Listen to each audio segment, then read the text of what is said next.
Aldo, quando você falou dessa questão da expiação limitada, você explicou pra gente o que é expiação, explicou como compreender essa doutrina da expiação limitada, mas assim, fica aquela perguntazinha, aquele quesinho, aquela dúvidazinha assim atrás da orelha, porque tem muita gente que está adentrando a fé reformada e pensa, mas se Deus quer salvar alguns, e isso não põe em xeque a obra salvífica de Deus? Outros perguntam assim, Deus não é amor? Deus não é amor, Deus não ama todo mundo, Deus quer todo mundo pertinho dele. Como, assim, para aquele que está chegando na doutrina reformada, ele vem com essa visão. Mas não é bem assim. Acho que a visão seria mais ou menos assim, que o ônibus está passando, aquele ônibus, o ônibus aqui pro céu, aí, opa, vou dar com a mão e vou entrar. Tá entendendo? Tem essa concepção. Tem essa falsa compreensão. Como a gente pode lidar com isso? Pois é. Com essa pergunta de... Normalmente as pessoas querem fundamentar essa compreensão em João 3,16. Né?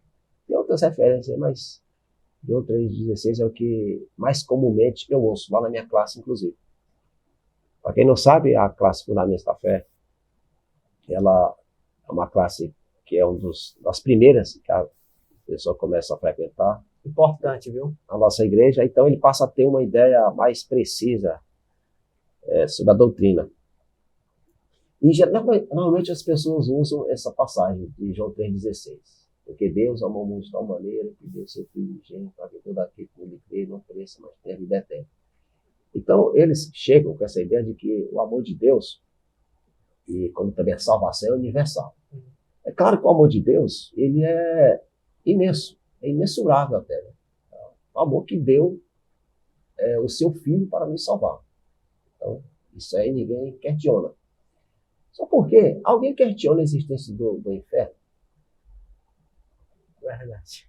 O inferno foi criado por Deus também. Então, há sim destinação, há castigo eterno. Então, esse Deus de amor, a pessoa também precisa compreender que é um Deus que vai julgar vivos e mortos. Nós seremos julgados. Jesus virá para julgar o mundo. Também a gente precisa compreender que a salvação, que é consequência do inferno, a salvação, ela não é universal. Você concorda? Nem o arminiano vai dizer que a salvação é universal. Olha só, se a salvação não é universal, é fácil compreender, de maneira lógica, que o sacrifício de Cristo não foi universal. Porque se ele fosse universal, ele salva todos. Ou eu duvidaria do poder da expiação de Cristo? É claro que não. Então, para que eu compatibilize a salvação que não é universal, a existência do inferno e etc., todo juízo divino, e a expiação de Cristo, eu preciso compreender que Jesus Cristo morreu apenas pelos eleitos. Então, esses para os quais Jesus se destinou, esses inexoravelmente serão salvos. Né? Esses serão salvos, não tem erro. Aí entra aquelas outras doutrinas, né, que a gente não precisa antecipar aqui, mas acho que a nossa audiência basta compreender, em primeiro lugar, essas duas coisas. A gente não tem uma salvação universal, isso é pacífico entre calvinistas e arminianos. Se eu acreditar numa salvação universal, eu estou sendo um herege. A Bíblia fala diferente disso, de maneira bem clara. Eu também preciso crer. A Bíblia fala na existência do inferno. Logo, eu também, por consequência disso, precisamos compreender que jamais o sangue de Jesus Cristo teria sido vestido em vão.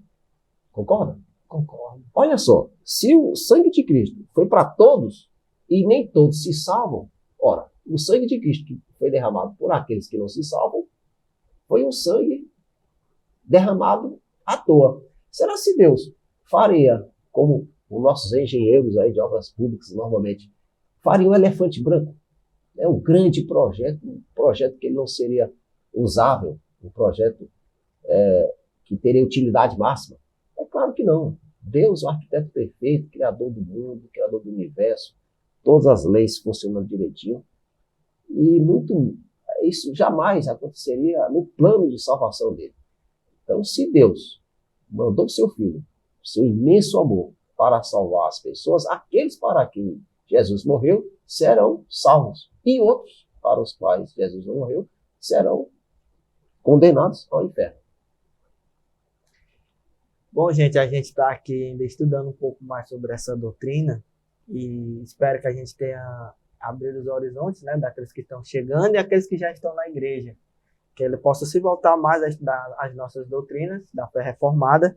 Mas eu quero fazer uma pergunta bem, eu não posso dizer capciosa, mas é uma pergunta um pouquinho difícil.